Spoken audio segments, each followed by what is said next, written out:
Greetings, all you lovely marketing folks. This is Mike Doyle, and welcome to the Drive 80 Unnamed podcast, where the point of this show is to answer the question, how do I market my video or videos? In this episode, we talk to Michelle Lewis, who owns a Visibility Vixen. Michelle helps launching lady entrepreneurs up their visibility with systems, branding, video, and live streaming. This whole episode is focused on just talking about live video because it's getting way more response than pre-made videos, and it's a great way to incorporate that into your company's marketing to really build the brand and help it explode. A list of things we talk about in this episode are how Michelle uses softwares to broadcast live video on Facebook personal, business, and groups all at one time, how she gets women comfortable being on Facebook Live, why live video is preferred over your blog. We also discuss how people are watching live video 8 times longer than your pre-made videos, which is interesting, and how to leverage your titles to give your audience a reason to watch your live video, and a bunch more. Now, before we begin, please subscribe to the podcast and do me a favor and rate the show because it will help more people find this show. Also, if you are listening on YouTube, please comment below with any questions, like the video, subscribe to the channel, and share this with anyone who you think will get some marketing value out of it. This episode is brought to you by Experiment 27. They are a services company that works with top mobile app development firms to build out their marketing systems. Most agencies, even ones with multi-millions in revenue, still don't have time to manage their own marketing channels, and that's where Experiment 27 comes in. They do everything from cold email outreach to negotiating partnerships with PPC and SEO. You can check them out at experiment27.com/drive80. So here we go. Michelle Lewis, let's go. Michelle Lewis, thank you for being on the podcast. Please tell the people of the world about yourself. Hey, Mike, I'm really excited to be here. Thanks for having me. I always love meeting fellow podcasters. My name is Michelle Lewis, and I am a visibility expert. I specialize in helping launching lady entrepreneurs, and I help them get more visible online through podcasting, video, and live streaming techniques. My whole intention is I want them to be able to skyrocket their visibility, monetize their success, and finally start changing the world with their unique gifts. So that's what I do. That was really, really simple. Really, very, very fast. Actually, I use this program called Charlie, which my friend Jess Ekstrom of Headbands of Hope, little plug there, she told me about, and it came up with, it gives you some insight on the people you're having going to speak to or a meeting with that day. Ooh. And it was telling me that you wrote songs for Cher, and I was like, this doesn't sound accurate. It said First of all, that's amazing. It's like all of this stuff about you writing music for Cher and Disney. I'm like, what? So no, I haven't written for Cher, but I used to be a musician. That was under my maiden name, Michelle Anderson. But I did get a couple of my songs on the show Pretty Little Liars. So it's not so far off, but it's far off. Yeah. But I appreciate the free publicity. That's incredible. It was so packed with information. I'm like, this is incredible. Like, this is so wrong. So I love that. What made you, and we are going to, anyone listening, I do promise that we talk about marketing with video, but I don't like just like to jump in like, all right, tell me to do this. Do a little bit more background. Let's warm up. Why did you choose your audience as your target market? It was definitely an evolution, and it wasn't like one day I woke up and said, ooh, I want to be an entrepreneur and I know exactly what I'm going to do. I don't think it ever works that way. Correct me if I'm wrong, but it kind of started with me being so sick of working 14 to 15 hours a day on film sets and not making that much money that I wanted to try something else. And on weekends, I was getting my doctorate in natural medicine. And so I was like, you know what? When a show came to an end, I said, I'm not going to go right back onto another show. I'm going to maybe write an ebook. And then that led to an e-course. And slowly but surely, I realized that video was a huge need in the marketplace. And I'd been on film sets forever, so I knew that would be a great fit. And then when I started working with women one-on-one, I saw a great connection and a great ability to help women step out and become more visible. So that's kind of how it all happened. So So when people are coming to you and they want to get exposure for their business, you're like, how are you helping them with the video? Are you showing them technically how to use it? Are you showing them how to be on camera? Like, where do you step in and take them to where they need to be? Yeah, so they usually come to me because they need the technical help with video or live streaming, and I definitely help them get there.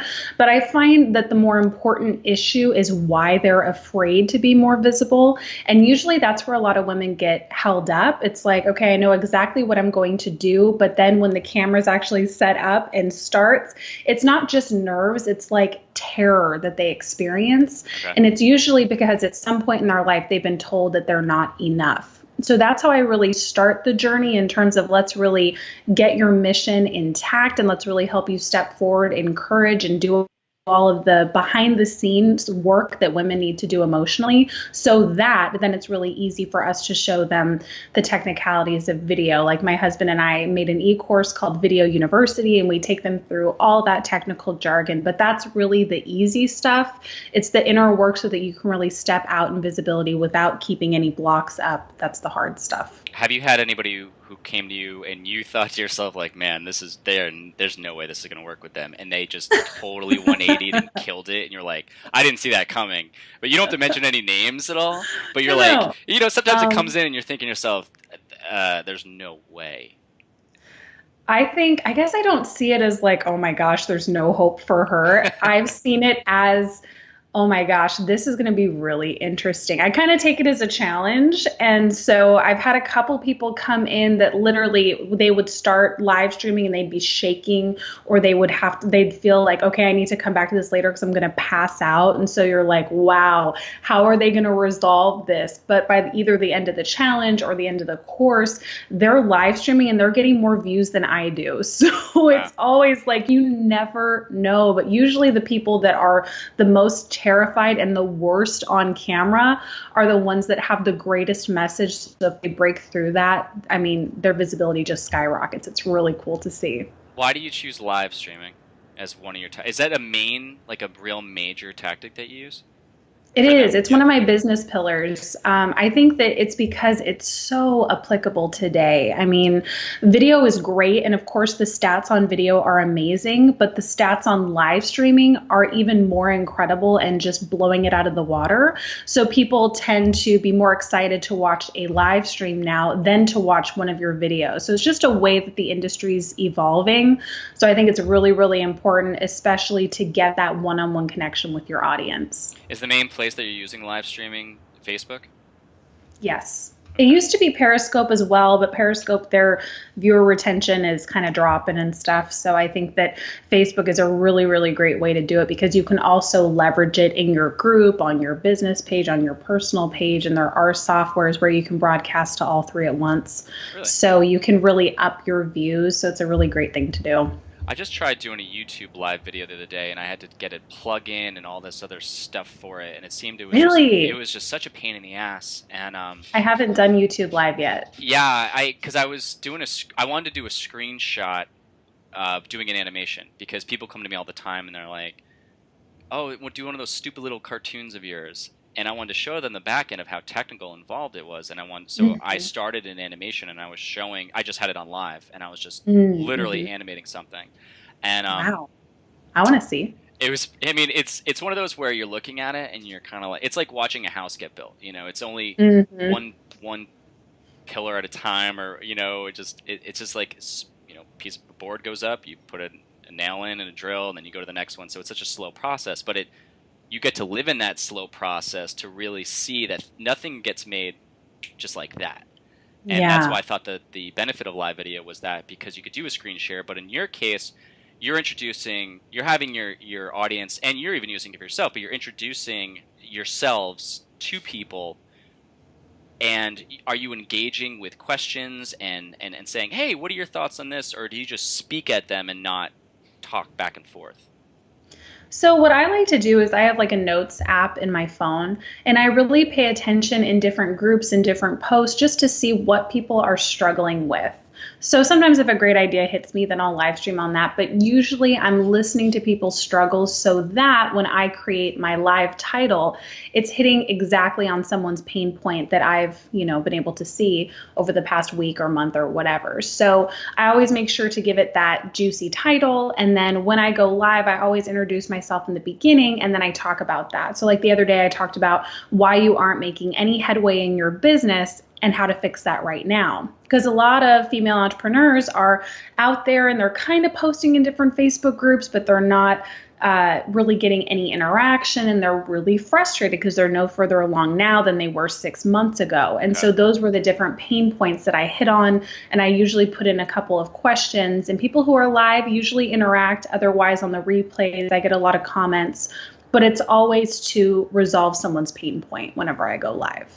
So there's 3 areas I'm guessing that live is used. It's either on your personal page where you're just putting it out there and talking to everyone on Facebook, which is not targeted whatsoever, and then you get your friends or your family or random idiots that just troll you, and they'll just make everyone's like, oh, I'm a comedian now, I'm going to start just making random things up that have nothing based on what you're talking about. Then there's being in a group where it's a bit more safe, because it is a target. You are all speaking in a conversation about the same topic. But if you're running the group, there's a difference with you starting off and talking to people, or if you're a part of the group and you just start doing a live video. Now, I feel there's a different side of engagement there, because if you're running the group, you're thought of as the thought leader, the leader, you're trusted. If you're another person in the group and you just start a live, some people in the group might just be like, well, why are they suddenly talking? Do you hit that? Do you run into that at all? I think that it's first, whenever you're going into someone else's group, it is not your real estate. You're just kind of dropping in. So it's really important to read the description and the files and make sure that you're adhering to that person's rules. But what I tend to do that's worked really well for me, because usually other groups don't allow promotion outside of promo days. So what I do is I'll do a live, and then I'll choose like a 1-minute segment of that live, because I usually save it on my phone to put on my Instagram. And then I take that 1-minute clip and then I'll put that into a group, because it doesn't have promotion. It's just hitting on like a key point for 1 minute. And then I'll just put a little description in. And that's a really good way to just have people get a taste of what you're talking about. It doesn't say live on it, so it's not quite as like, hey, why is she going live in this group? And it's a nice way to just kind of introduce yourself to those people and stay in their memory bank, because they keep seeing you in that group. And that's usually how I get a lot of people into my group over time. That's really smart. I like Thanks. Yeah, I've heard a lot about people. People don't realize that sorry, I got to plug in. I'm like, my battery's dying. No problem. People aren't realizing how to reuse content. I had a guest on last week, and we were talking about Snapchat, and he was saying how he did a story and then he downloaded it and uploaded it to YouTube, and it was about a topic that was hot at the moment, and he had like 2,000 views within a couple days.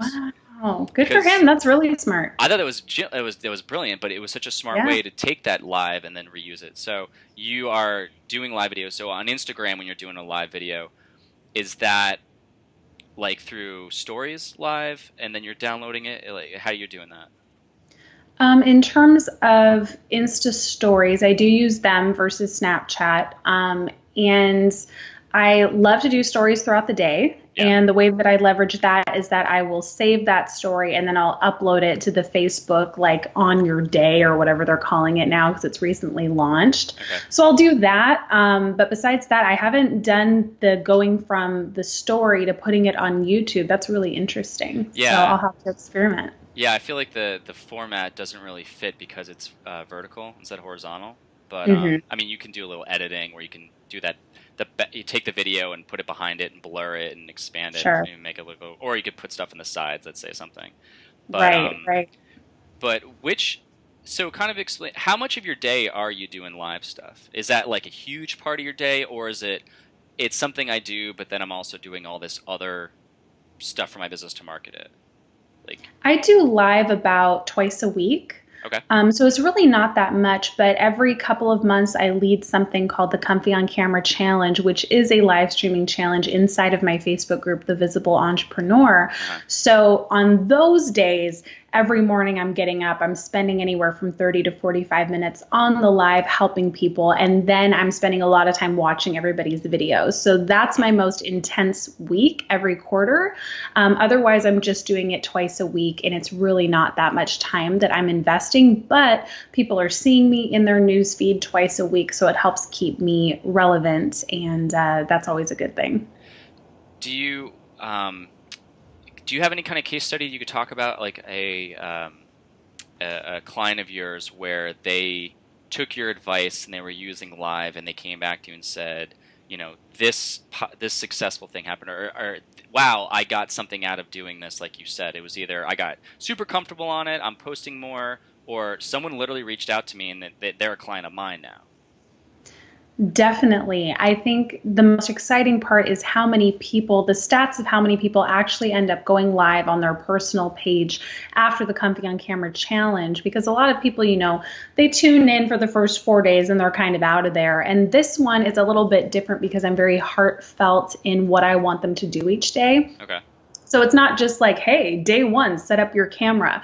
It's like, day one, tell me all of your biggest fears about being visible online. So it's not uncommon, and they're in the safety of my Facebook group, but it's not uncommon for people to be crying and stuff because it's huge, visibility barriers that they're dealing with. By the time, are they replying with a video, or are they replying with yes. Okay, so you're asking that, and now you're asking that in a live, or that's a pre-recorded video and then they're posting. Like, how does that work?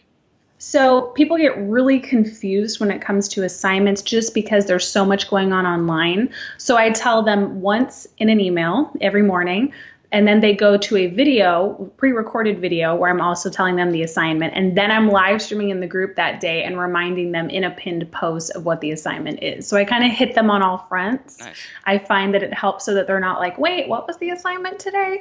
It's a little bit more clear. So, and I always tell them every day to go live and let me know, blah, blah, blah. And so they have to do a live stream in the safety of the group and then respond and let me know. So they're already practicing daily of being live, but it doesn't feel as serious because they're only with the ladies in my group. Right. So that by the time day 5 happens, they're going live on their page and, feeling a little nervous, but overall they have their mission statement crystal clear and they know who they are and what they're doing.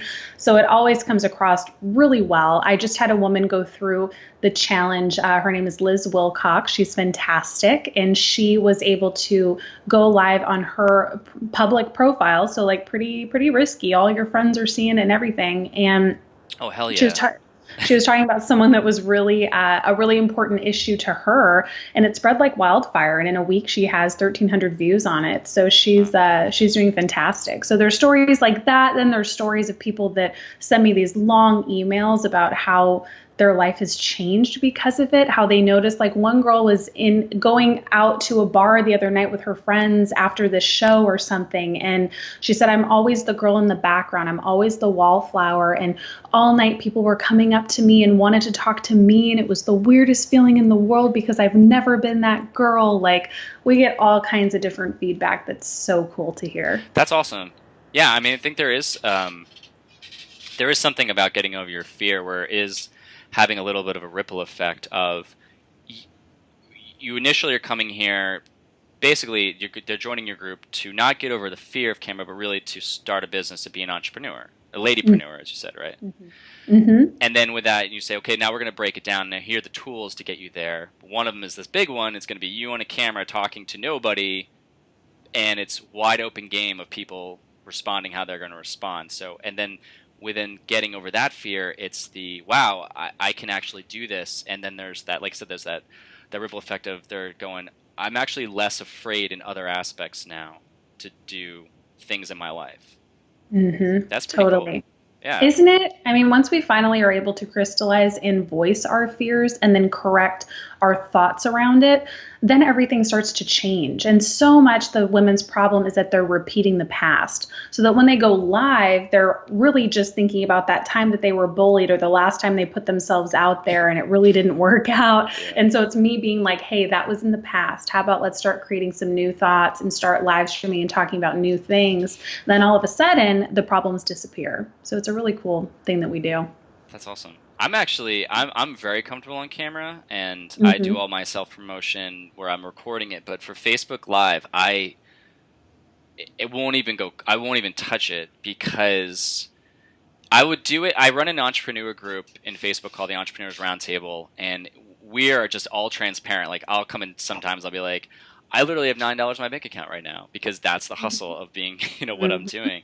And So other people, we all keep giving so much value in the group and talking that when someone goes live and starts talking, they've kind of earned their way there, and it's become it's a pretty cool way for them to be like, hey, I had this random thought, and they're in their car parked, hopefully. This topic came up. I thought it was really cool. I'm just trying to jump in on it, and they're just giving some advice in the group, and that's where I'm fine doing it. But outside in Facebook, I'm just like, no way. There's no way. Like I like Instagram stories because it's almost like I can be hidden and you have to find me in a sense. Yeah. Like, do you have that? Well, no, I don't, because I know the live streaming stats and I have them right here. So I'm going to change your mind. Are you ready? I can't wait. Great. After this podcast, everyone's like, dude, you're like on Facebook Live all the time. I'm like, I want to make money, bro. You're like, Michelle scared me. I have to do it. Like, she told me where I'm actually giving all my effort. It's crap. Okay. All right. Okay. So the source for this is going to be Livestream and New York Magazine survey. Okay. And it is 81% of internet and mobile audiences watched more live video in 2016 than 2015, which is not surprising. Live video is more appealing to brand audiences. 80% would rather watch live video from a brand than read a blog. And 82% prefer live video from a brand to social posts. So that's pretty interesting because it means that over 80% of your audience would rather see a live than even see you try to blog, try to put in a social post. They would rather see you talking in your face live. And it says behind the scenes access is a huge draw for 87% of audiences who would prefer to watch online video if it was behind the scenes content. So a lot of people feel like, well, when I'm live, it has to be beautiful and perfect and set up in a studio. And it's like, no, people really want to watch you in your office doing your thing. So 78% of online audiences are already watching video on Facebook Live. 90% do think the video quality is the most important aspect. So all of the doing this kind of stuff is not what people want.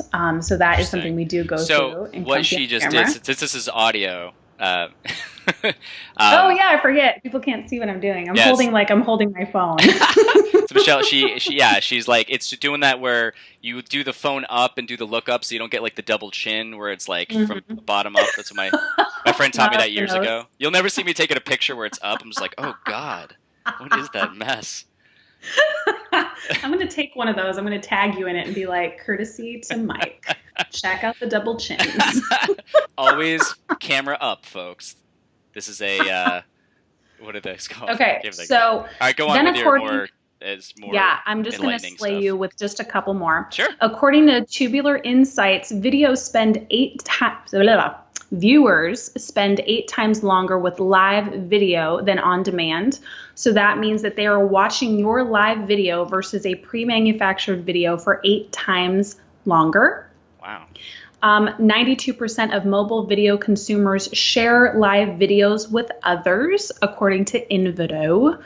And live video is outpacing the growth of other types of online video with a 113% increase in ad growth yearly. Jesus. So it's pretty crazy, and I could go on and on and on. I don't want to bore you guys, but the stats are crazy. People are watching your live videos so much more than your regular videos, which in a way feels unfair because we like spend all this time pre-recording these gorgeous videos and we're like, oh, this is going to get them, right? But the stats say, no, actually your visibility is going to go up more if you do more live video. So now my brain's working and I'm trying to think of live video for myself. Because I don't like to just turn on something and just talk to talk. I'm a big fan of value, and that's, like I said, that's one of the reasons why I started this podcast, because I want to talk about what people have done in real life, because other people can kind of mirror themselves in that scenario and say, oh, that sounds like when I do this, I could do that, and I could do it right now. But when I get on, and for me, like, because my biggest audience is marketing directors. I have no idea what it is that they want. That's why the podcast, I'm like, maybe they want a podcast. Maybe they want to learn how to do video. But on live, I wouldn't really know what to talk about. But if I really rack my brain, like you said, behind the scenes, I'm thinking I could do, here's my office setup. Here's, like, this is the programs I use. Or this is, here's some more personal shit. I can't, even right there, I hit a wall. Well, you could do easy things. Like a lot of people right now are using the BeLive.tv software to broadcast their podcast interviews live as they're recording them. Really? So that's something that is a possibility. What is this? What is that? Is it on the phone or? No, it's just a web address that you type in, BeLive.tv, and it lets you do Q&A broadcasts. So you would send me a specific link. I would go to that page. It would open up my camera, and then you could say, go live in this group or on my page or whatever, and it'll simultaneously stream that onto Facebook when you hit live. Whoa. So that's something that some people are doing that you can think about. But I mean, you just kind of have to really narrow in on what your audience does want in terms of polling, or like for me in January, it was a lot of work. At the time, I think I had 300 people in my group. There's more now, but I went through and I private messaged every single one of them and just asked, hey, what's your biggest struggle this year? Were you able to complete your goals last year? Blah, blah, blah, just to get a feel. Because I knew, like, asking people to do a survey, they're not going to do that. Right. So they all responded, and like 99% hadn't accomplished any of their goals for 2016. And so that really told me, hey, this group really needs help staying accountable and getting these little action-sized chunk steps given to them so they can actually accomplish things. Yeah. So that's how I geared my podcast and my content and all of that. 100%. So I think that, that's really needed. Yeah, I mean, that's it. It's the when you narrow it down to a real specific, you could take actionable items. It's I'm really hungry right now. Okay, well, what do you want? Well, I do want pizza. All right, now we've narrowed it down. There's pizza places. Well, I want one that's 2 blocks away. All right, now we've really narrowed it down. So hopefully that makes sense. But like you're putting out a plan that's specific to getting that goal, and when it's really niche down, you can get there more faster than when it's just this broad aspect of, hey guys, you want to start a business, turn on the camera and go live. Yeah. Okay, great. What do I talk about? Well, You'll get some really mean emojis if you say it like that. Yeah, they're like, yeah, go F yourself. Yeah, exactly. But with, you could say, well, all right, and then for your content, you're thinking, what can I go in live about? All right, well, I know that everyone needs to be held accountable, so how can I break that down? Well, my group is all female, right? They're business owners. They're trying to start. I don't know if all of them have a completely different business, or there is a vertical that they're all living in. I'm guessing it's all different. Yeah, it's all different. I mean, you have some people that are health coaches, life coaches. You have other people that are working in their full-time job but wanting to expand their business online. It's kind of all over the place in that regard. Okay. But I think, if you're thinking about going live and you don't know where to start, you need to focus on your business pillars, whatever those may be. For me, it's video, podcasting, live, and branding. So I would recommend like 2 to 4. And then you know that all of your content when you're going on live is coming from one of those pillars. Right. That way you're not just going live and being like, hey guys, what's up? Like, nobody cares. I'm so sorry, but they don't. They don't. So it really needs to be driven. And then before you go live, like as you're putting in the title, make sure it's really applicable. No one wants to read like 5 reasons to get more healthy. No, people don't want to know that, but they would love to know the 2 things that I did to lose weight and have more energy in 10 days. They'll be like, oh my God, okay, I want to watch. Yeah. So you have to, work with your titles and make sure that it's juicy so that people want to tune in live. Yeah, like even on that sense, you'd be like the 5 things that make me not hate kale. It's so narrow. People are like, I hate kale. What can I do with this? That's what I would do. I just thought that was so on point. That was beautiful. Well done. That's what I'm talking about. Like you really focus it down. So that is, I was even going to post in my group today. I'm like, I need something that is, when people come to my website, I'm not just saying, here's video, here's crap. It's here's something you could download that can really benefit you and take them in a path. I cannot figure it out, but that's a different conversation another day. But, I love the name of your group, and I think that your group is your target audience, and I would start with them. I would start, broadcasting, or at least putting the video, capture the video from Skype on like eVer or something and put it in the group just to put more traffic into your podcast. And then chances are those people want to learn how you started a podcast. So maybe you have a month-long series where you're going in once a week to talk about the different aspects of podcasting. I was thinking that's a really good point. I was just thinking about that before because I was even looking up a headset that I should buy after, we were talking about in the beginning, and I went to Tim Ferriss. Like Britney Spears? Just like Britney Spears, exactly, where it's the the invisible mic that's in front that you can't really see because it's color your skin, and I'll just get some dance moves and there you go. Start singing. I don't People really know will tune into that. Yeah. I will at least. I think I'll have like one fan. They're like, keep doing that. And I'm like, I'm not making any money. This sucks. Well, I try to keep this to 30 minutes, and we're at 29, literally on the dot when I said that. So good, we made it. Yeah. So, excellent. What would you, before we go, plug anything you want? There is no real time. You could talk for 30 minutes because it's a podcast, and people might listen to all that. Well, I think, you are free to find me wherever you would like. I'm usually Visibility Vixen on any social media. Otherwise, feel free, if you are a female entrepreneur, to join my group, The Visible Entrepreneur.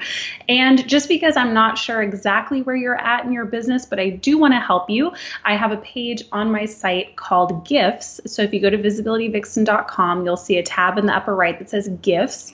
And you can kind of choose whatever training you want, whether that's systems, branding, video, or live streaming, and you will get a free educational email sequence with podcasts and videos and all kinds of fun stuff to help you get a little bit further along. So go ahead and find whatever, pick your poison, and I hope you enjoy it, and I hope I can help you in whatever stage of business you're at.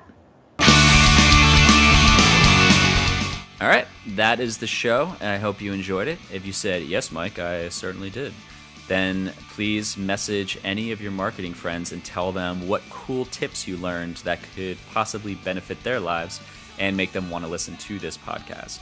Also, check out drive80.com if you are struggling to explain what your company does. We accomplish this in a minute or so with animation.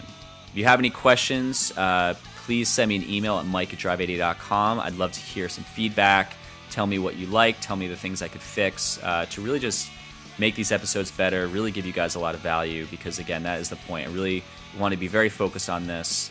So you're listening to it, every time you hear it, there's something new, and it really, you could take an action with it right there and grow your business or grow your clients' businesses, which will then help you grow your business because they'll want to pay you more.